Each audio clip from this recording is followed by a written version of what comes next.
me to record as well? No, I think that I can do it from here. Okay. Okay. Okay, great. So yes, hi, my name is Lawrence Jenk Laws. I'm the president of TAP, and I just wanted to at least, first of all, thank everyone that's online right now. And I know we are going to be streaming from YouTube. We're going to send out something on social media now as we speak, and so there might be some more participants trickling in, Zaina, from there, and or watching from there as well. But thank you for people that I see some familiar names on there for attending our first substantive event for TAP. I just wanted to mention what TAP is about and what we are trying to do moving forward. It stands for the Turkish American Professionals Initiative. This was born out of essentially, I should say a little bit about myself. I used to be the program director at the Turkish Coalition of America for people that are familiar with that organization, TCA. And there we had an idea of trying to build a networking group, but a professional networking group kind of geared towards entry level to mid-career professionals in the Turkish American community. You know, especially in DC, it's all about the happy hours and connecting with people. And I found that the Turkish American community did not have this kind of forum, and especially for this kind of, I say the millennial generation essentially, but like in the kind of young professionals. And so this is an informal association that, and I sprouted from at least mainly from TCA members that have walked through TCA's doors, but that's not to say that we're not branching out to encompass just generally Turkish Americans here and also in Turkey, that maybe Americans that are studying in Turkey as well. That would be some people that we are kind of geared towards. Basically, I just to reiterate our mission statement, TAP's mission is focused on building a stronger network of professionals among the Turkish American community. And we strive to connect Turkish Americans with each other, as well as Turkish nationals with professional ties to the US and Americans with similar ties to Turkey. And we're going through this with a three-pronged approach: vocationally, helping with professional development; educational, which is what this program is under, and our first program under it, having events on topics that are pertinent to U.S.-Turkey relations and just Turkish Americans in general, and also social groups. Hopefully, once you know, the pandemic's lifted, we can actually have those happy hours that we initially wanted to do. So look for our summer programming for that. And just a quick shout out to our board members, executive committee members. Murat Alpa is our vice president.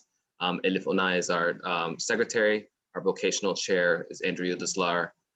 Social chair is Amelia Adalay, and your host for today is our educational chair, Zaina Orala, which I will give it back to you.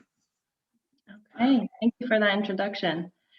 So today we have two panelists. We're very excited to have them here.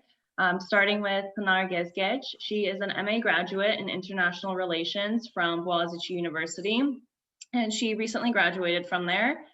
We also have Carmelo Konmaz, who received his BS in International Relations and History from the London School of Economics, and he is currently an MA candidate for International Trade Management at Bogazici. So any questions you have for them, feel free to send it in the chat, or you can ask them towards the end of the presentation. And we will go ahead and start off with Pinar. All right, perfect. Again, thank you all for kind of just inviting me and actually hosting this webinar. I really do think it's a great opportunity. And if you don't know, I am right now currently in Istanbul. So I was able to see the events from like first eye, I should say. But hopefully today's event will kind of have everyone from the States, from all around the world, kind of see a glimpse.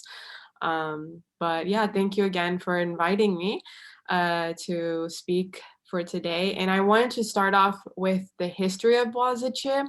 I mean, majority of everyone knows what the school and how prestigious it is, but it's really important to know the main roots of it and how it became to be the university that it is today. So it was established in 1863. At first, when it was established, it was known as Robert College, or Robert College, how Turkish pronunciation, however you want it.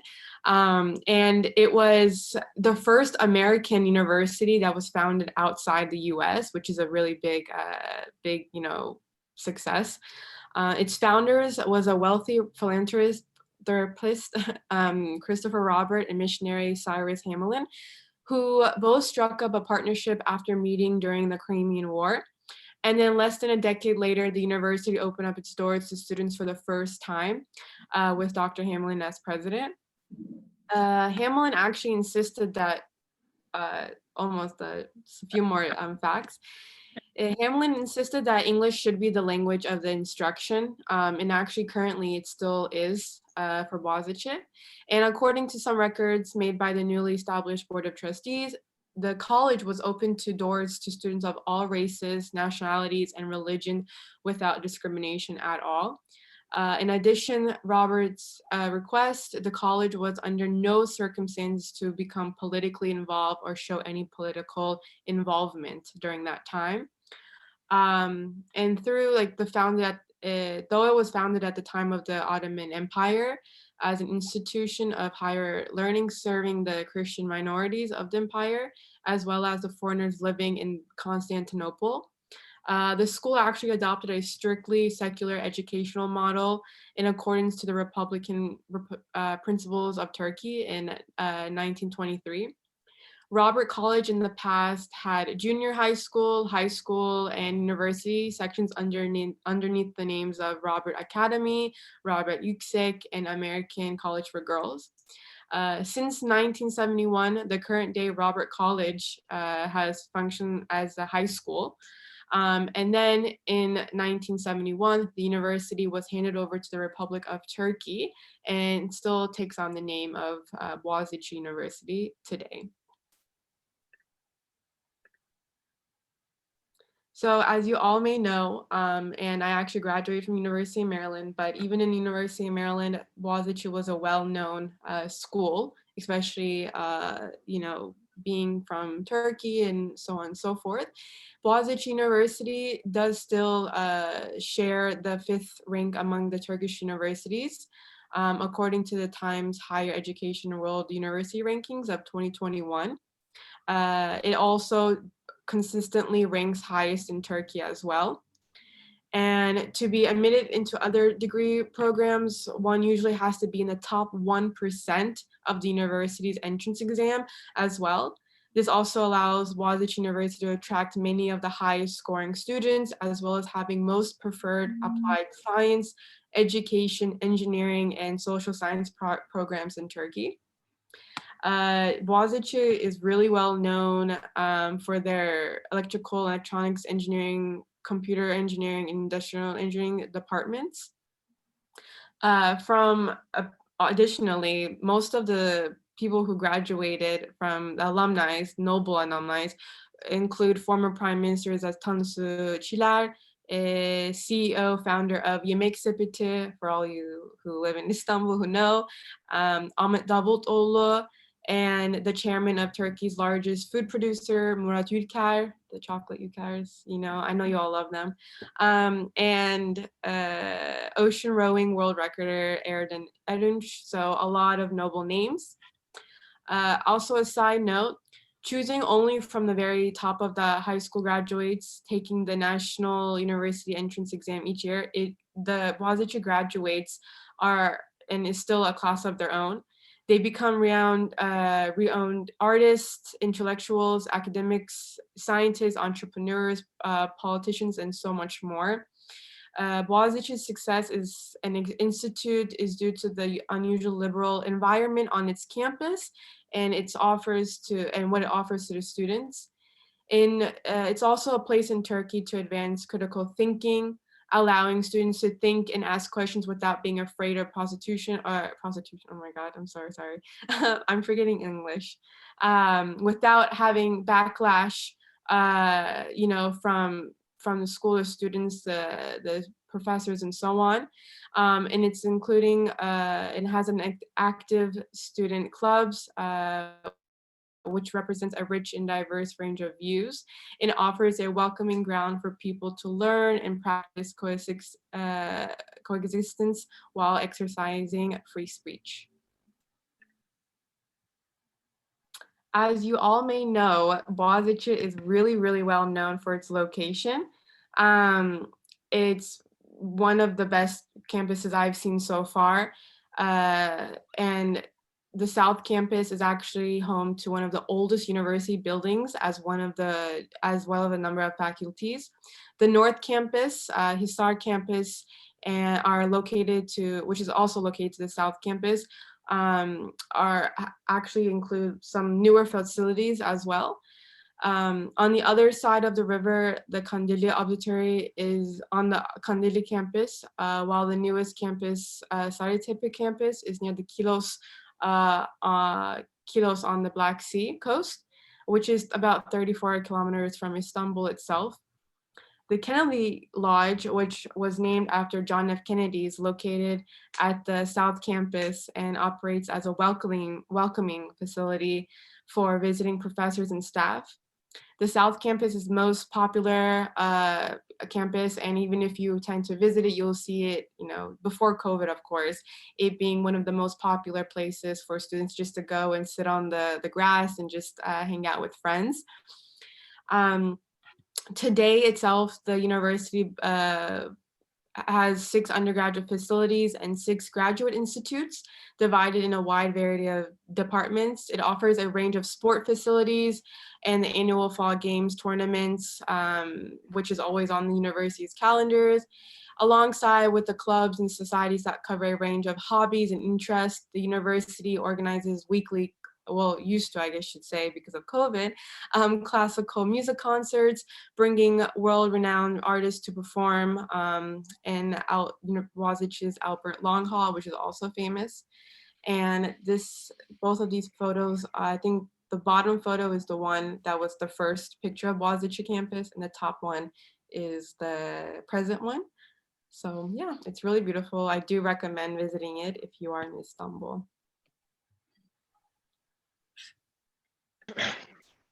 Hey guys, I'm just double checking that you can all hear me. Can you? Yes, yeah, we can hear you, Carmelo. Okay, cool. Thanks, Pinar. So I just want to quickly walk you through some of the sort of historical and political context related to the decisions that kind of led to these big protests being carried on campus, because I think it's very important to understand what the history of these sorts of appointments are, because if you don't understand that, then you kind of don't understand what the reason for so much student anger is. And something that has come up a lot when we talk about these sorts of appointments and just university culture in Turkey in general is that it's very much something that's kind of contingent on the political landscape at the time. So I think it's actually a really good lens into what's going on in the country when you can look at these, what like the sort of political climate in, the top public universities are. So I want to take you through very briefly. I'm not going to do a whole history of Turkey thing, and I wouldn't be prepared to do that anyway. But I think it's important to know that after the 1980 coup in Turkey, we had the introduction of the 1982 constitution. And the 1982 constitution is really important because it's actually the constitution that's still in place in Turkey. And another reason why it's very important is because it led to the formation of a council called the Council of Higher Education, or Yüksek Öğretim Kurulu in Turkish, which is YÖK. So I'm just going to keep saying YÖK, so I don't want that to cause any confusion. I'm not saying yuck. But basically, YÖK is really important to know about because effectively what it did was centralized state supervision of all Turkish universities. And this supervision extended to the ability to appoint rectors to the universities. And that power had actually previously been held by the universities themselves. So starting in 1980, 1981, universities actually effectively lost all the autonomy that they previously had to choose their own rector. And this situation continued. I mean, Turkish democracy was kind of in ruins from 1980s onwards. And then in 1992, you have kind of a return to a more sort of normalized parliamentary democratic, and this is, again, interestingly, Bogazici plays a really fundamental role here. You kind of have a breakthrough where the process for choosing rectors at public universities is kind of reformed. So there was a new bill that was instated that basically amended the law, and it made it so that public universities would have at least a little bit of say in the appointments of the rectors. And so kind of as the political landscape in Turkey got a little bit more inclusive and a little bit more democratic, the sort of the way that the mechanisms that were used to appoint rectors also kind of mirrored those and paralleled those. So I can go to the next slide if so. Okay. So I just want to give you a sense of how this, how the appointments worked from 1992 until 2016, basically. So basically what would happen is, like I said, in 92, there was a new law that introduced the due process for faculty, professors within the core faculty of a university. They would get to consult, they basically come together, have a little inter-faculty vote, and then elect 6 possible candidates for who would be the new rector at the university. So they would kind of make a list of 6 candidates, and then they would present these 6 candidates to YÖK, the Council for Higher Education. And that council would then further shortlist of those 6, they would take 3, rank them in an order that they saw fit, and then present this shortlisted 3 candidates to the president. And the president, under normal circumstances, would always choose a candidate in first place from YÖK's list. And effectively, that's how it worked until 2016. And I think after 2016 is effectively where the most fundamental changes took place. And I think understanding the transition from 2016 onwards is really where we understand what the reason why everyone on campus is so pissed off. So obviously, I don't know, I mean, I'm sure most of, we're quite familiar with Turkish history and politics in general, but just very briefly, obviously there is a very important coup attempt in July of 2016. And following the coup attempt, Turkey instituted a state of emergency, olağanüstü hal, which effectively gave the president the power to rule by decree a lot more than he had been able to before. And one of those executive decrees granted authority to the president to basically appoint university rectors for public universities directly. Yeah, we can move on. Okay, so at the risk of boring you a little bit, I want to kind of very briefly go over the sort of institutional landscape in Turkey post 2016, because first of all, I think it's really important, but also I think that sometimes following the news from abroad, we don't necessarily understand how fundamentally things have changed here. So I recently read a report by Selim Koru, who works for, or who wrote a report for the Foreign Policy Research Initiative. And the report is really, really good. It's like 30 pages and kind of just summarizes how the landscape in Turkey has changed so fundamentally. And it's called The Institutional Structure of New Turkey. So I definitely recommend everyone to check that out. But from that report, and it's in the first couple of pages, there's this graph on the right side of the page you can see. And it's effectively the structure of now how government is laid out in Turkey. And essentially what it is at the core of all operations now, you have the presidency. And you have, so that, that obviously means Erdogan. And I think Koru says, yeah, he says the presidency is the center of gravity, the sun around which all institutions of state revolve. And I think without really understanding that basic fact, you can't understand the climate here in Turkey right now. So things like the Council of Higher Education, all these different ministries, these are all now connected to basically one unified body. And so we've seen just basically the erosion of institutional autonomy since 2016. And Turkey's got 130 public universities, and none of these public universities are really an exception to that rule.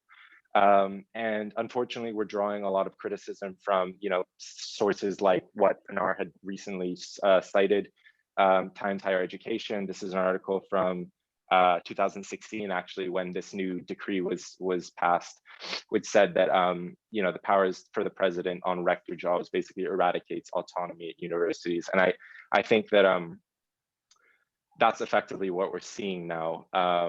So yeah, we can move on. I just wanted to give you this sort of brief. So with all that in mind, we kind of get to the main issue at hand, which is this guy, Melih Buluh. With an executive decree on January 1st, 2020, the government instituted Melih Buluh as the new rector of Bogazici University. And this guy, I can't stress enough how little was known about Melih Buluh. And so I think before we get to kind of the protests, you have to understand there's really two different factors and two different issues at play here.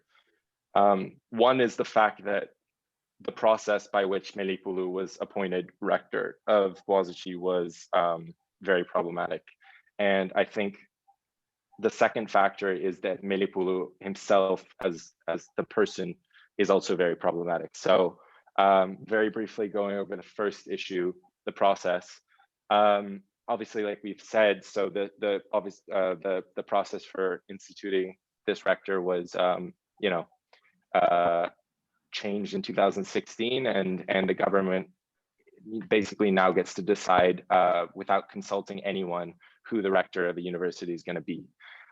So one argument I've heard in defense of this is that it's legal. And yeah, it is legal. Like essentially, according to the new constitution, this is a legal process.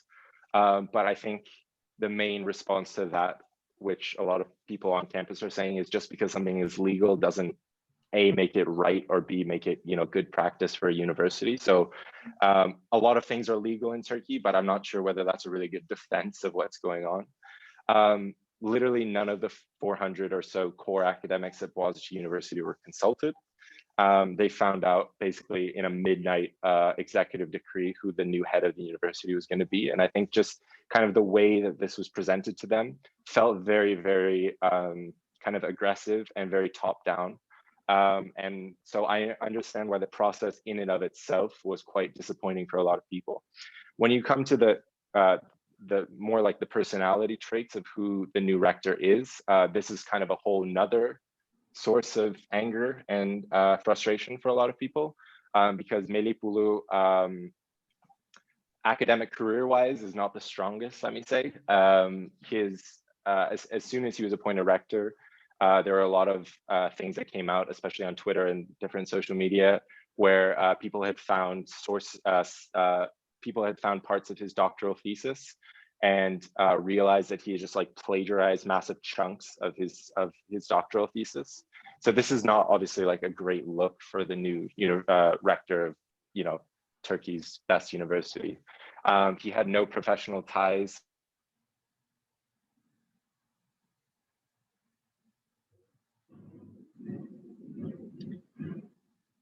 Instated. And I think the most important, although some people might disagree, I think one of the most important thing is that Melih Buluh also had very, very explicit ties to the ruling party. As recently as 2015, he was like a hopeful candidate for member of parliament for Istanbul for the AK Party. And he's also a founding member of one of AK Party's regional offices. This is kind of like a cherry on the cake, which is that Melih Buluh was also an undergrad at Boğaziçi's like national rival university, which is ODTÜ, Orta Teknik Üniversitesi, or Middle Eastern Technical University. And I think I was telling Cenk the other day that it's like, it would be like someone who had spent their whole life at Yale, basically coming to Harvard and being like laying down the law. Carmelo, not to cut you off either, but I think maybe correct me if I'm wrong, but didn't the O2 professors also like in solidarity with the Bogazici professors protest as well? For sure. Yeah, no, there's actually a lot of action on O2 campus as well. I say rival kind of tongue in cheek, obviously. Like, I think it's just the sort of the, like, obviously it's kind of just two of Turkey's best universities. But definitely the professors in Ankara have come out in massive support of the professors at Bogazici. So, you know, the rivalry only extends a certain bit. There's definitely, but it's true, like what you said, there's actually protests on a lot of different campuses in Turkey right now.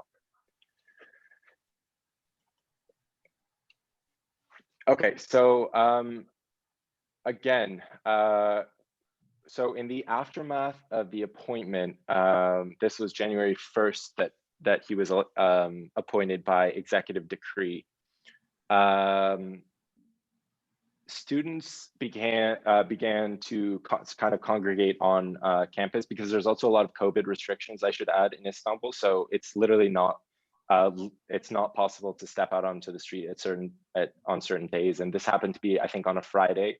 So the whole weekend was locked down, so people couldn't congregate on campus. And then I think on the first opportunity that they had on Monday, they began showing up. And protests were, Pinar, would you agree that they were largely peaceful? It was just people there with signs, people chanting. It was like, so Melipulu decided to tell people that he was a fan of Metallica because he thought that that would like make him cool and that he would kind of like, you know, like share a moment with some of the student protesters there. So basically, the protesters started to play like on massive loudspeakers around campus, Master of Puppets, which they thought was also like kind of a appropriate song for him. But so yeah, just very briefly, students began kind of congregating on campus, and you know, as it is with big crowds, like there's probably, you know, 3 to 5% of them are looking for trouble, but the vast majority of them are really just there because they want to make a stand and they feel like it's their democratic right to.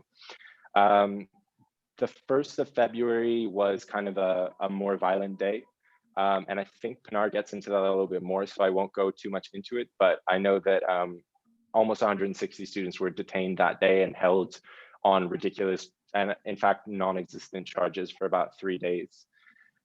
And I'm just going to stop off on the fact that February 4th, we saw another kind of late night executive decree where by presidential decree, 2 new school faculties were literally just created out of thin air at Bogazici, a law faculty and a communications faculty. And no one really understands what the hell is going on with that. But there are some people who think that now the government is kind of in the place of having to inject new faculty members that are going to be more sympathetic to the new rector, which is really kind of highlights exactly how little support he has on campus. And I will just end off with saying that it's now March 12th. So it's been, you know, a good 3 months since he was appointed rector, and professors still every day line up at like 12:30, you know, at noon, and turn their back to the rector's building. And this is still going on. I checked today as well. So really, the amount of support that he has on campus is incredibly marginal. And I think that's where I finish off. I can't remember if I have anything else, but no. Yeah, so Yeah, we'll okay, go back that's to me. Pinar. Thank you. And adding along to what Carmelo was saying, I just saw on Twitter today that the new rector, he was, I think, providing gifts for the professors just to kind of be on like their good side.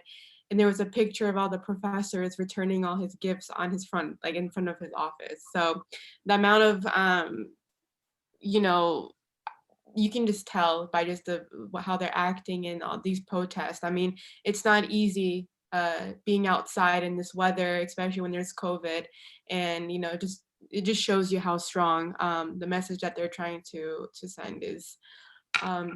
But now I wanted to kind of go into the second part of the protest that's actually being on the campus itself. So just a little background. Homosexuality has been legal throughout modern days, like Turkey's history. Official opposition to the LGBTQ community has grown in recent years, however. Just a brief example, the Istanbul Pride March was actually banned for 5 years in a row since up to 2019. So public opinion is generally conservative here, and the LGBT community has reported widespread discrimination and harassment.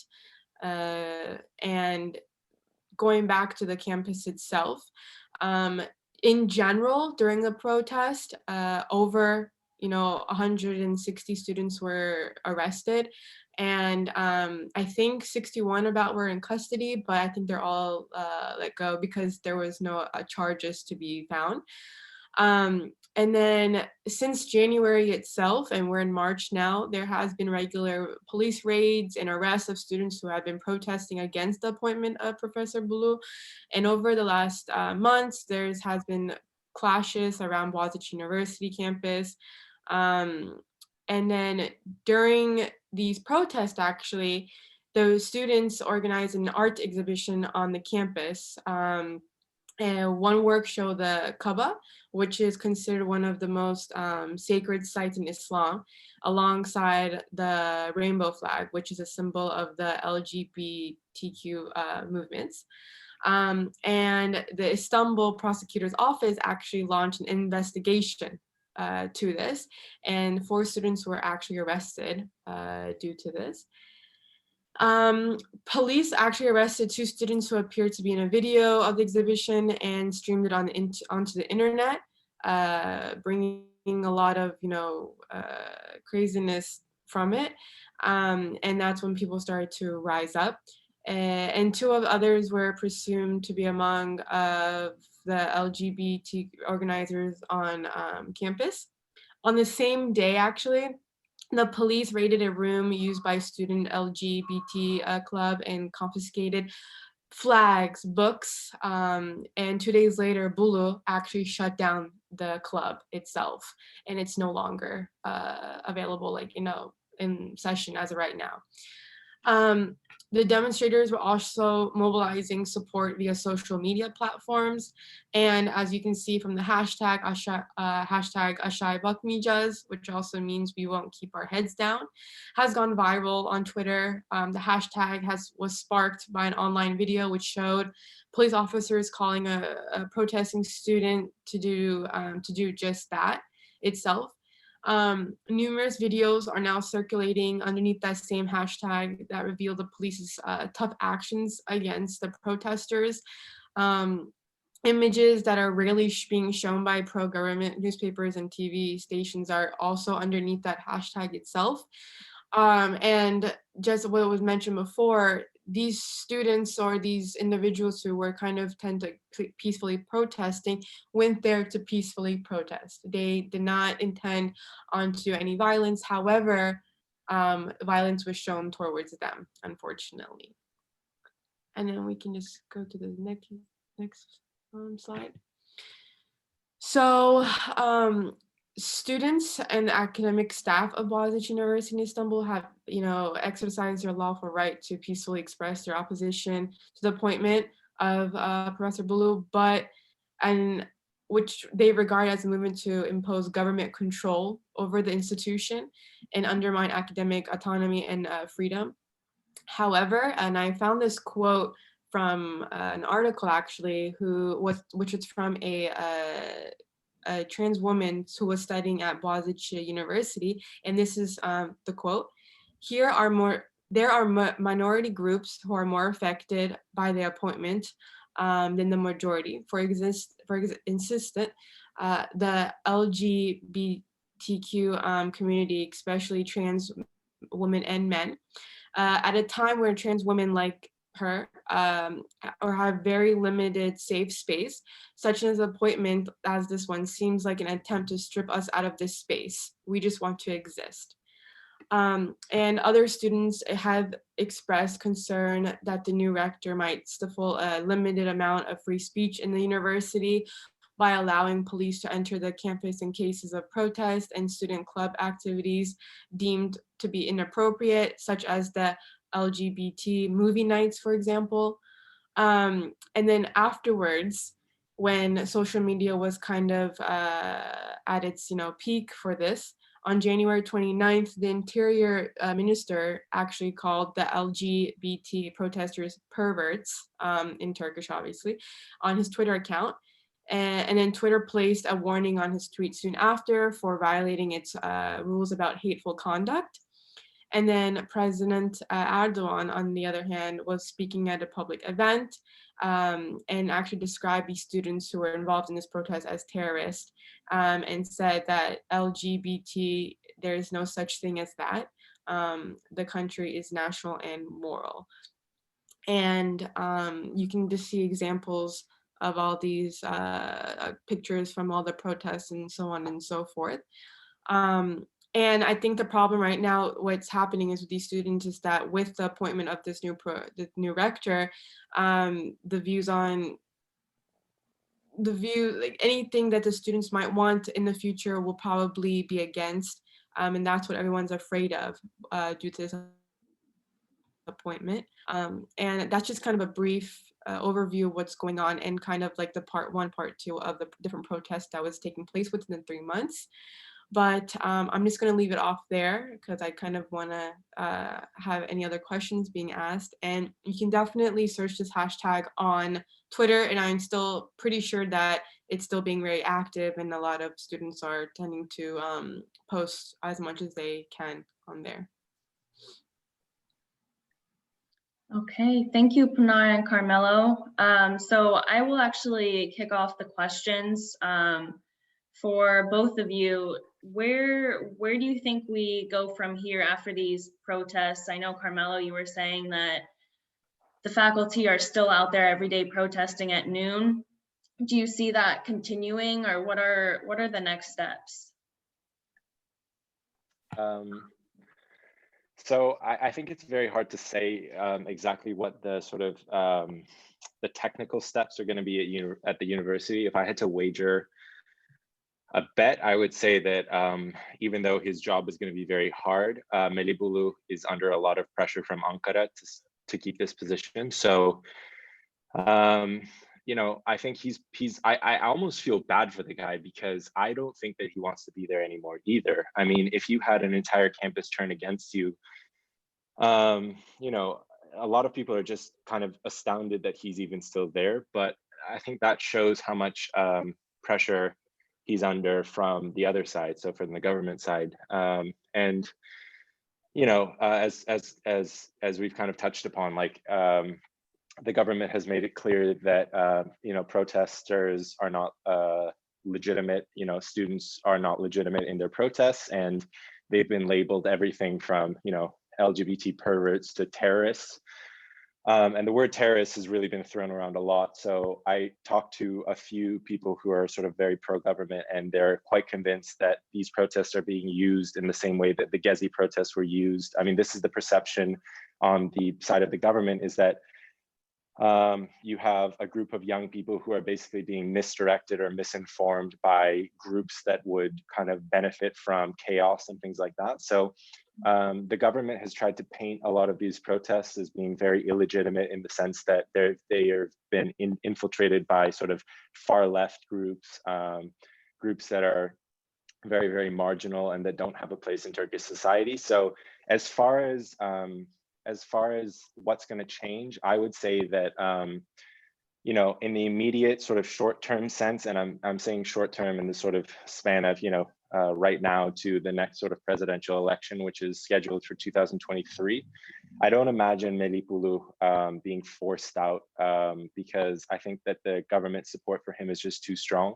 And I think that it would be a really kind of embarrassing about face for Erdogan if he was to sort of kneel before, or, you know, have his decision overturned by a bunch of terrorist students. So I just think that the sort of the optics of that would be too damaging for Erdogan to try to go back on. And he's definitely someone who, once he makes a decision, even if it's unpopular, he's very concerned with how it looks if he would change his mind. So I think that the government is going to try its hardest to make sure that Melipulu is, you know, stays in his position. And I think that part of the reasoning behind the formation of these two new faculties in Bogazici is definitely to make sure that Melipulu has sort of a groundswell of colleague support. I will say something that I noticed today is that one of the newly formed offshoots one of the newly formed opposition parties called DEVA, which, by the way, I don't know if you've been following the formation of them at all, but they're led by Ali Babacan, who was previously sort of Erdogan's minister of economy, and he's a pretty well-liked guy, kind of a centrist and things like that. Deva, or Ali Babacan rather, called today for the dismantling, or the sort of the closing of YÖK, the council that I've been speaking about today. And so there's definitely a push on the side of the opposition to, once the table turns politically, to just get rid of this central body for universities, because I think a lot of people see state supervision of public universities as a really, really problematic factor. And I think that these sorts of situations are definitely going to add support for down the line, possibly even closing the council in I don't know. I don't know whether we're going to see that in the next couple of years, but after an election, if the AK Party was to lose, we could see a sort of reshuffling of the cards, institutionally speaking as well. Okay. And for those two new institutions, law and communications, do you think that the AK Party will be bringing in their own people to run those new branches? I mean, that's definitely the accusation that a lot of opposition voices have sort of leveled. I don't know. I have to admit that I don't know the sort of the technical constitutional procedure of how a faculty gets, filled. But I would say that given the climate, I see it as highly likely that there are going to be sort of filters to make sure that the incoming faculty is kind of more, it's just basically conducive to Melipulu rectorship. So short answer, I think yes. Longer answer is I'm not exactly sure how they would manage to do that, but I have a suspicion that that would be their plan. Yeah. Okay. Actually, and Zaina, actually, I can add to that a little bit, just because I went to I did a law program at Koç, and so when it comes to so there has been a concern there's a lot of law faculties opening up since with Erdogan. Like it's almost, I would say, and there's been concerns within the legal community about like the quality of lawyers that are coming out of these new faculties that are coming out. Like it's almost like having a non-ABA accredited college or university just like sprouting up, and so there's that when it comes to where but again, these are kind of almost there's been concern like, okay, these are just kind of money-making machines, just pumping out inadequate lawyers, as long as you pay the money and kind of keep your loyalties, right, to the relevant party officials. But on top of that, I think with this law and communications opening up, it's about also the voting power going forward, I guess, I mean, because the way if I'm correct, I'm not sure with the faculty administration how it works. I think that it could sway how who is in the level of administration going forward. If you have two now, you might have two new deans of dean of communications and dean of law school that are direct, that are looking out for interests that are outside of Bogazici, and bring in political interests, possibly rather in sacrificing academic freedom in the long run. Right, and so one of the main reasons I was asking about that is because at least here in our news outlets, there isn't that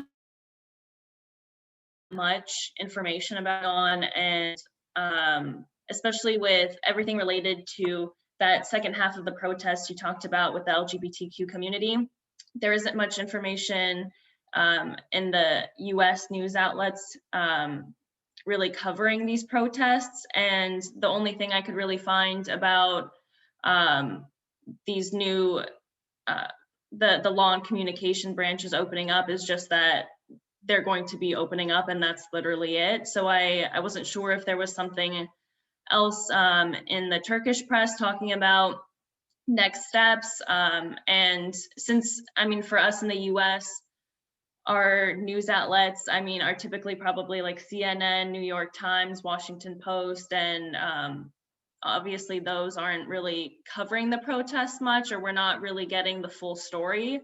So do you have any suggestions for the people on this call for outlets they can turn to, if whether they're English speakers, Turkish speakers, maybe both? I would want to comment on that, because for this presentation, I definitely was trying to look for a little bit more extra information, and honestly, it's very limited, especially even photos. I didn't find that much on social outlets, like media outlets. However, all these, I remember, I'm like, well, there was a lot more to these protests than just what's on, Google Images. So I'm not sure about that, but there's a few, like, I mean, I would say Twitter as of right now, but then again, I think people recently are not trying to post as much because, the students here itself are just, I guess, afraid of the police just coming knocking on their door, being like, why did you tweet about that? So on and so forth. So outside medias, I'm trying to think of a few. There's like, Wall Street Journal, not that much. There's a few outlets. I would definitely link it down below. But from the Turkey side as well, like I said, I remember seeing so many things on that day, and while it was actually happening, all the protests. But now when I look it up, I really can't find anything.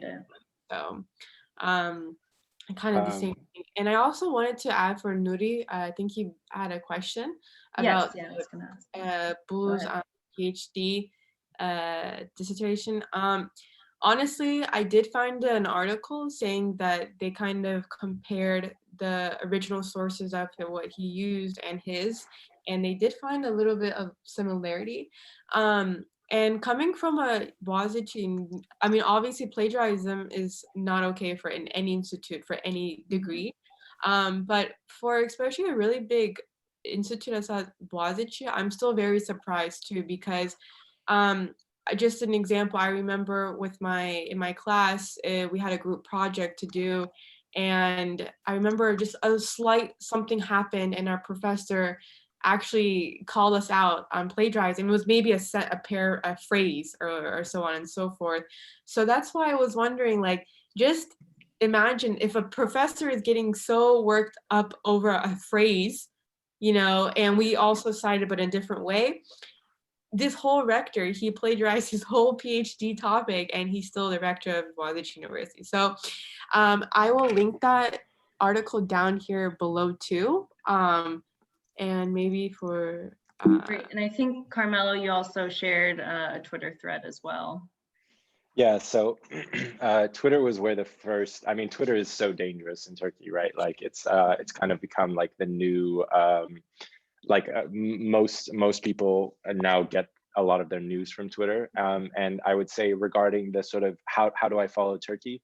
I'm someone who speaks Turkish, but my native language is English as well. So I kind of always look for sites or sources that do both.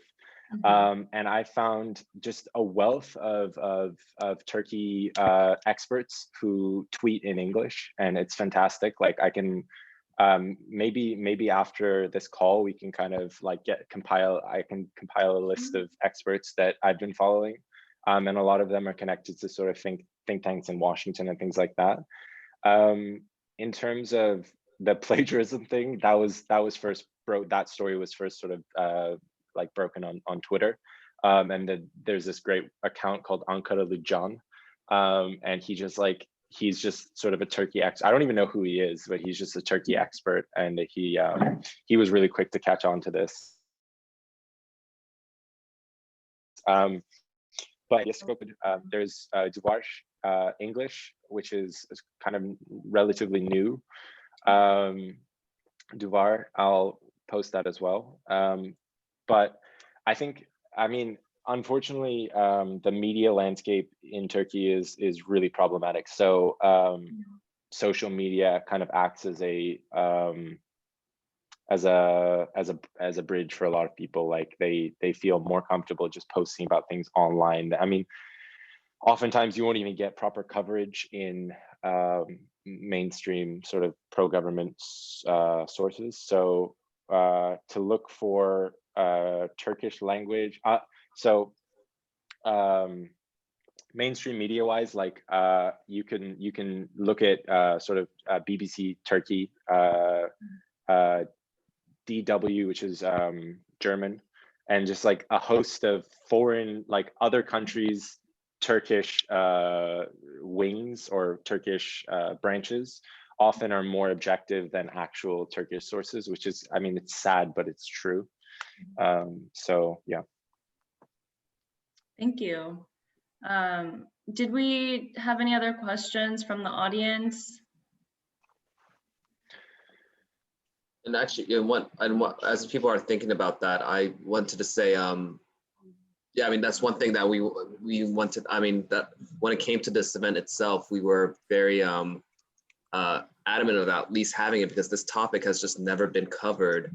Well, I say that in the sense of like, it's very rare when like the major Turkish American institutions and organizations here are, you know, staying away from it, especially once it started going into, I think, and you know, Carmelo and our prior discussions about this before, it's like, it was once the LGBTQ portion came into it, I mean, the opposition was already kind of like trying to help it, but it's at the same time, it's like once they started going towards this segment of society,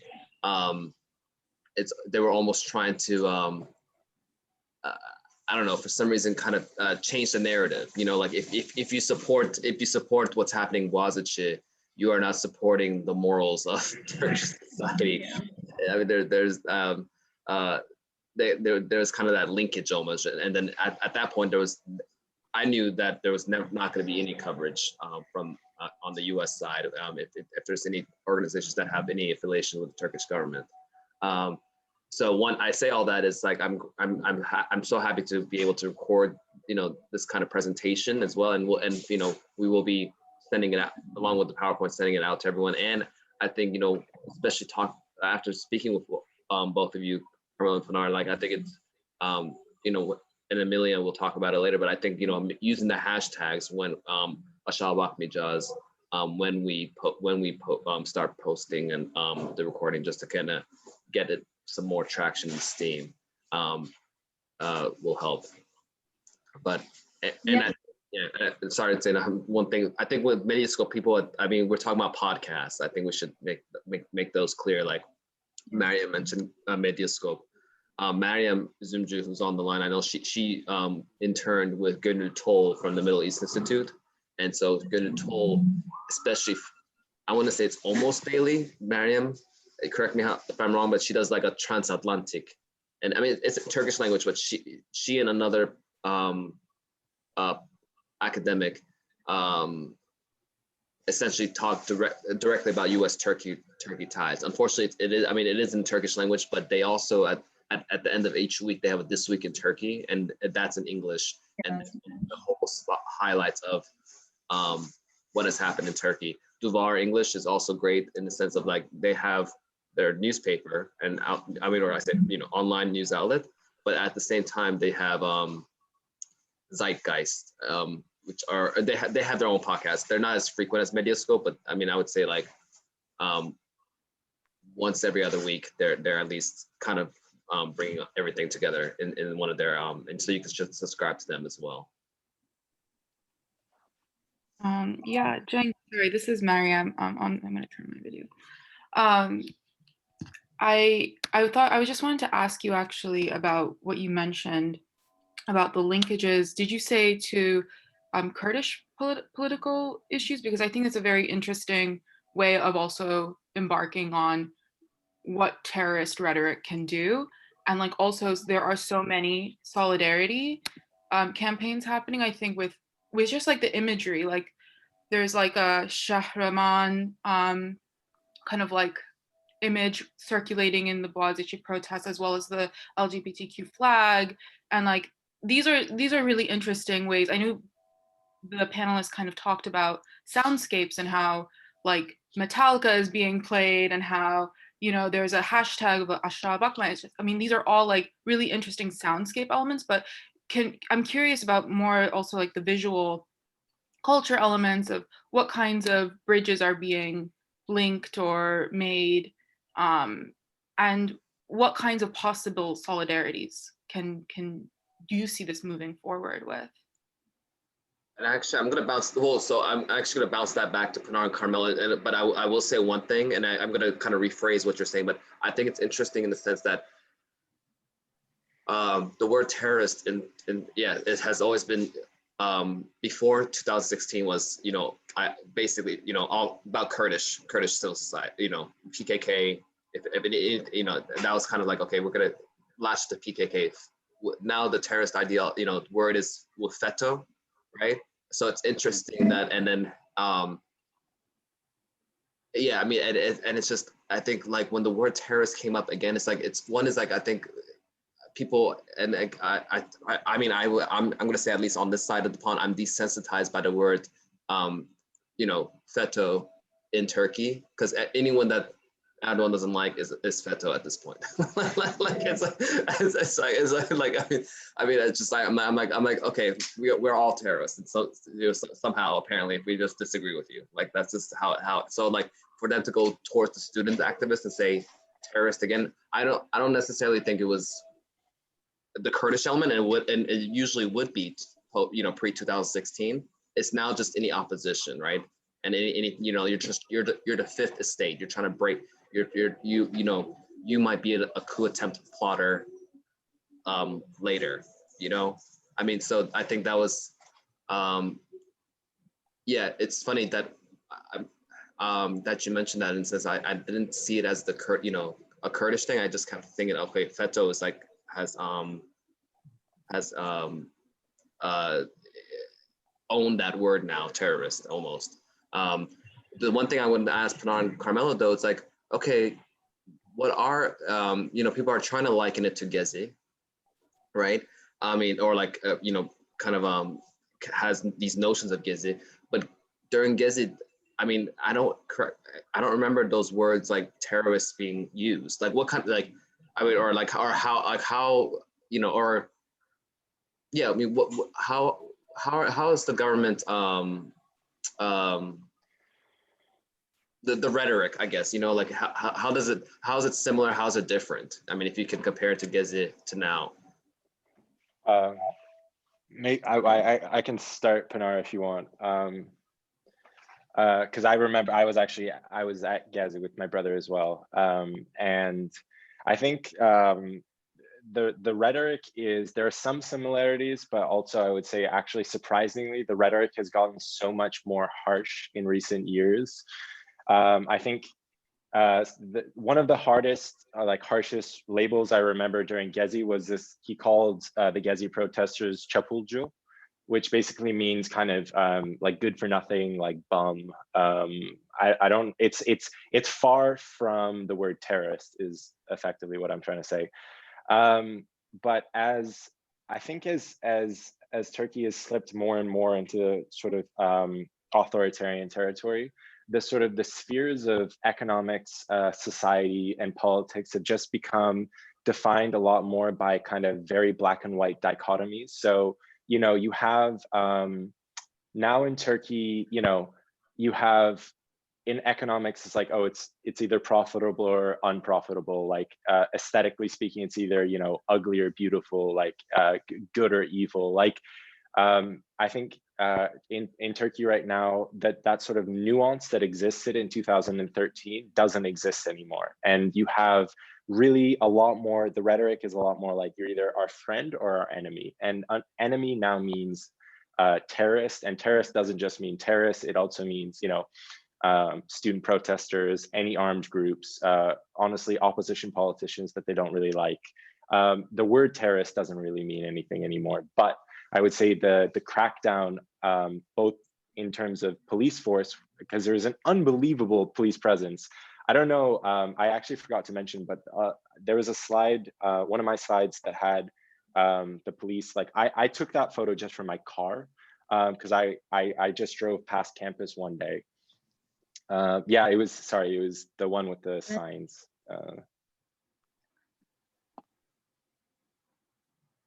Sorry. No, you're good. Yeah, there you go. So top right, like that's what the view for just anyone approaching campus looked like. Like this was just the, and it was actually really funny because, so I was saying January 4th, right? The Capitol riots in Washington was January 6th, if I'm not mistaken. Mm-hmm. And there was like a whole thing going around on Turkish Twitter, because obviously we all watched the Capitol riots as well. And everyone was like, dude, if the Capitol just had as many police as Bogazici University had, like this, none of this would have been an issue. Like our campus was so much more heavily protected than the Capitol during those like weeks. So I would say police presence has been remarkable, Cenk. And I think part of the reason is because Erdogan said explicitly, he was like, we're not gonna allow another Gezi. And I think part of the reason was that they felt like maybe Erdogan might have felt personally like the kind of the space that he gave Gezi protesters actually allowed the protests to kind of grow. So here he was like, no, this is not, like, we're not letting this grow at all. Immediately labeled anyone there a terrorist, like cut off the oxygen for half of the country, because half of the country was like, shit, if Erdogan is calling these guys terrorists, like he must know something. And the police presence was remarkable as well. So that was a really long-winded answer, I'm aware, but like there are a lot of similarities, but I think in terms of the political climate, Turkey has gotten so much more tense that there was never going to be nuance in this discussion in 2021. It was just not going to happen. Yeah, I mean, I would have to definitely agree to everything that Carmelo said. I mean, 2013 here, I was right before the Gezi. I was about to come for to Turkey, and I remember my mom saying, "We got it. I don't know. We got to think twice about this because it's just it's getting overhand, so on and so forth." And from then on, I mean, just something else like what happened, and I don't know. I feel like the Gezi protest and what happened this year, there are similarities, yes. However, and then kind of going back to like the word like terrorist as well, it's being thrown out there so much. Like what everyone was saying just now, like you don't like a particular, you know, political party, okay, you're a terrorist. You know, you protest, you're peacefully protesting for your, you know, what you believe in, and you're a terrorist. I mean, mind you, the students at Bogazici, and all of us are smart, all of us are intelligent, but to be at Bogazici University is very hard. And I actually remember from a video, a police officer was yelling at a student from Bogazici and was like, "Akıl yok musun?" Like meaning, don't you have any smartness in the head? And the kid actually said, "I actually have so much intelligence in my head. So that's why I'm here and you're there, basically, because, you know, the students that go to Bogazici University, they do speak up because they know what to speak up about, because they're very like involved in this, and they wouldn't just randomly do a protest for no reason, obviously, because they wouldn't want to get this no, I mean, obviously, no one wants to get in trouble, but you know, these students and like these individuals are so, you know, and very intelligent people. So having the phrase terrorist being thrown at them is, I just don't see any, I don't see match up. Now going back to the Gezgec part, kind of what like Carmelo was saying, the amount of police officers, I mean, my friends, they were sending pictures and what was going on. It's unbelievable. I think that they just didn't want this to get out of hand more. And they're like, oh, well, these are just students for now, but later on, it's gonna start getting bigger and bigger and bigger. So they said, let's just control it right now and then make sure it doesn't expand to anywhere else. I mean, it's definitely hard to say. I mean, I just think that like Turkey itself has so much on its plate right now, and they don't want it to, like, having protests such as this be something else to kind of worry about, which they actually should be worrying about first off, because this also looks kind of bad for Turkey internationally. Bogazici is actually a really well-known school that international like institutes work with, companies, anywhere else, organizations, and if an organization tends to see something like this, I'm pretty sure they're not going to like what they see. So, like I said, for Gezgec, it made Turkey kind of look bad at that point, and having this right now with one of the most prestigious students and, you know, institutes is still not looking good. So that's where I can see similarities from. And especially with the phrase of terrorism, terrorist, that just doesn't match. I mean, for Gezgec, for now, it doesn't match up. It's still used in different and wrong forms. So that's all I would have. Yeah. Just one last thing, if I may, kind of because I thought Miriam's point was really interesting, about the sort of soundscapes and the sort of what the breakdown of the sort of different groups on campus are as well. Because there's like a quote in Turkey about Bogazici students in particular, is like, if you get two Bogazici students together, like the odds of them agreeing on an issue is minimal. Like Bogazici really is a very diverse, both politically, ethnically, even religion-wise. There's just a lot of different points of view on campus. But I think what's pretty remarkable about this whole episode is that the campus has been acting in near perfect unison. Like,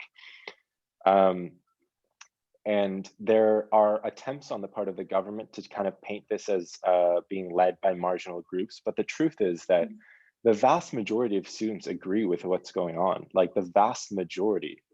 And I think the attempts to paint this as like, oh, this is a marginal LGBT issue, or this is a marginal far left issue, or a marginal super Kurdish, like whatever issue, is just not it. Like it's kind of pathetic, to be honest with you, because the fact is, like, when you go and see the types of people that are there, you have every walk of society and every different kind of profile of person there, which is definitely very reassuring, in my opinion.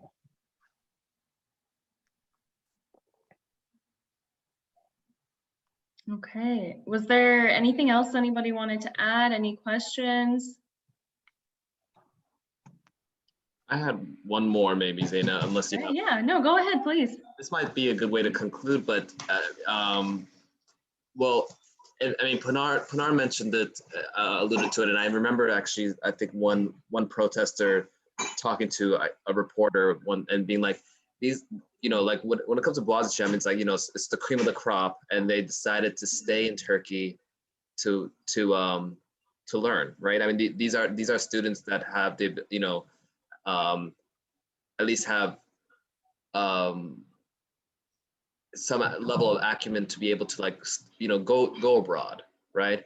And but Bogazici was, I think, a lot of them are like, considered as like a haven, a professional and academic haven in Turkey up until, now that's under threat. I mean, how does this there's already a brain drain,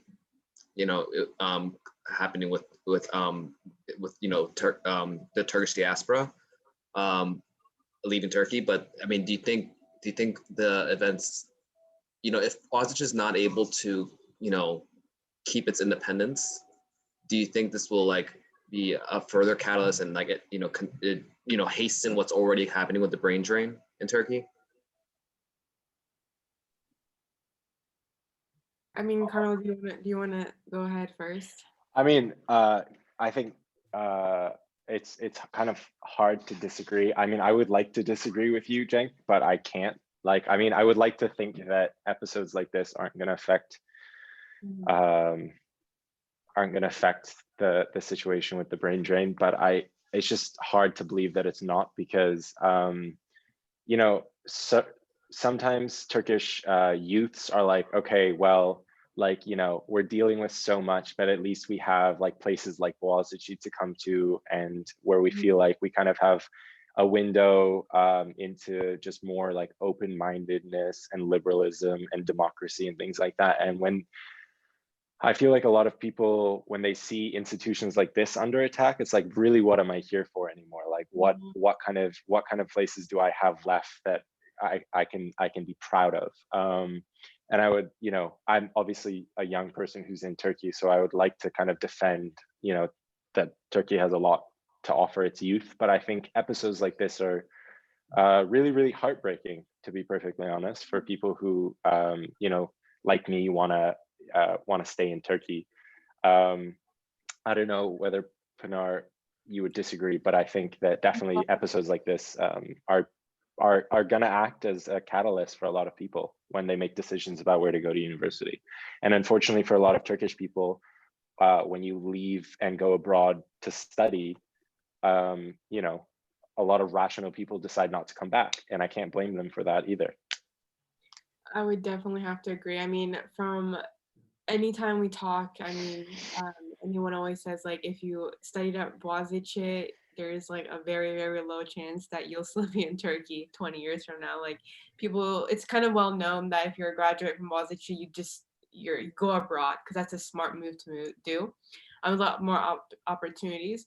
I mean, like what Cenk said and what Carmelo was saying, Bogazici, and I would mention in my slides when I was talking about the history of Bogazici, the founders of Bogazici, the people who made the institute, say this institute should not discriminate. You should be able to talk about what you want here, and kind of having that, seeing that now and seeing that, well, it's definitely not how it is very heartbreaking. I mean, students, like I said, who go there are on a different,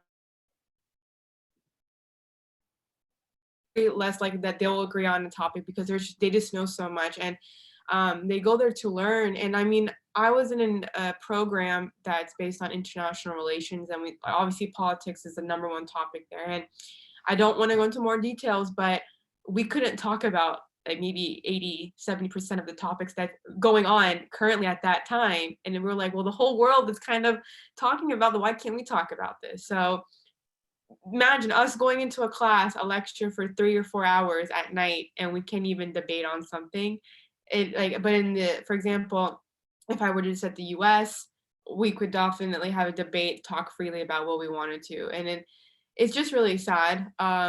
I mean, like I said, students who go here tend to go into Bogazici or any institute itself, want to yell, want to say, no, this is right, that's wrong, without being discriminated, without being harassed later on. I mean, like Carmelo said, Turkey is such a great place to be. And I mean, I just came from DC, and DC has a great opportunities, but I wanted to come here because I wanted to explore it and I wanted to see everything firsthand. But when you see events like this, you say it can get a lot worse, but I mean, hopefully it doesn't. But if it's at Bogazici and they're already attacking the students, these professors and so on, it's like, what else what else can we do? And like Carmelo was saying, why would a student want to go study there? You know, they work so hard, they study so hard for years to get into an institute like this. And at the end of the day, the student's going to be like, well, why should I even go if they're not going to believe in, like, for me? Especially for university, just as a general topic, students tend to go there to start off fresh. I mean, from high school to university, you're your own person. You tend to go into clubs that you want to, and just kind of find yourself. Well, now the student's going to be like, I studied so much and I went to go to Bogazici to be in a part of a whole bunch of activities and clubs, but if I'm going to worry about my club being closed the next day, what's the point? So I think there's a whole bunch of topics, but I mean, this shouldn't affect anyone's idea in coming and studying in Turkey. But I mean, it's really hard to persuade someone when they see events such as this one. So I hope that kind of goes on to what you were trying to ask, Jane. But yeah. I just want to one really quick thing, and I don't want to sound like a stupid optimist, but also for anyone thinking about coming to Turkey, or just in general to kind of end on like a happier note, is that Turkey and Turkish youth in general have been through so much in the last 10 years. Like, I feel like we were one of the most resilient generations that this country's ever seen. And our ability to joke about instances like this and just like, you know, kind of just add it to our general discourse. There's like there's a sense of perseverance as well, which I don't want anyone, like I want to definitely give off that sense as well for people across the pond following. Like, Turkish students don't feel helpless. We're learning a lot from all of this sort of stuff, and we're definitely taking notes of who fell on what side of history. But I don't think any of us really want to play the victim here either. Like, we feel a sense of optimism. I'm speaking for myself, but I know that a lot of Turkish youth in my position feel like we're at the end of a very long journey, politically speaking, and I feel like a lot of us think that things are going to change very soon. And these are just kind of the final throes of a system that's kind of imploding in on itself a little bit right now, and all of us are taking it with a little bit of grain of salt as well. So I don't want to inject too much like false optimism, but I don't want people to be like feeling too bad for us either. Like, we at the end of the day, like, I think all of us know that things are going to get a lot better. They might get a little bit worse before they get better, but things are going to get better. Yeah, that's why events such as this one, like this webinar, is very helpful, because it allows like youth, especially in the Turkish American community itself, or in Turkey or in the US, to kind of be more involved in these type of topics. And if you were to come to Turkey or anywhere else in the world, and if you do tend to see events like this, it's just an experience to look at and learn from, or how you could be involved or how you can help. So it's also a way, like for me, if I came to Turkey to kind of see everything from a different view. If I ended up going back to the US, it's just me having an experience to explain to Congress or whoever. So like Carmelo was saying, this shouldn't scare you. It just should, you can look at it from a different way, and how, so yeah, I definitely would have to agree with that. Thank you. Thank you both, Pinar and Carmelo, for joining us today and all the history and background you gave us. And I think we had a really lively discussion. So I really appreciate you both taking the time out of your schedules to participate with us today. And I think as a group, we'll just continue following this in the news, and depending on how things escalate or de-escalate, maybe we can do a second round in a couple months, and we'll all just stay in touch. So thank you everybody for today. And Cenk, I don't know if there was anything you wanted to add. Yeah, well, I wanted to thank you, Zaina, for being a fantastic moderator and host for the event. We couldn't have done this without you. Pinar and Carmelo, I want to personally thank you for coming out and doing this. Yeah, and I knew and I wanted to make sure, you guys are both in Istanbul, so we wanted to make sure we had this kind of meeting at a time that works. And can't wait to, we had a good amount of people trickling back and forth, but I can't wait to promote this. I think just to tell everyone else, we did try to reach out to more current students at Bogazici, and especially the LGBTQ club, but I mean, understandably, they're concerned about, you know, being so public about, you know, their, you know, about what's happening, or their general frustrations. I mean, and I think, you know, Pinar, Carmelo, and a lot of us here, most of us, you know, we have this this protection of with our American citizenship, essentially, to kind of speak about that. And you know, we come from a place of privilege with that, and with that comes some sort of responsibility to at least discuss these topics, you know, and say the things that you know, Turkish citizens can't at the moment, and or at least even just discuss, or at least have a discussion about it. And so but again, and so again, I just want to thank everyone just for joining. And again, Pinar and Carmelo, thank you again for such a great presentation that I can't wait to point out. I didn't know these were pictures that you made, Carmelo, or you took, but the couple of them were ones you took. So that's great. We'll try to at least put a credit on there for you. I don't want to take credit for things that I didn't. So it's only the photo of the police. Unfortunately, I would have liked to take the other ones as well. Okay, well, still, we'll give you the one. But I can't take yeah. But thank you. All right. Thank you guys. Thank you guys for organizing. Thank you for joining us today, everybody. Take care, everyone. Bye. If I stop recording, I'm trying not to lose the recording, so I don't know how that works. Let's see. I'm trying to leave, right? It says it's still recording. So I just stopped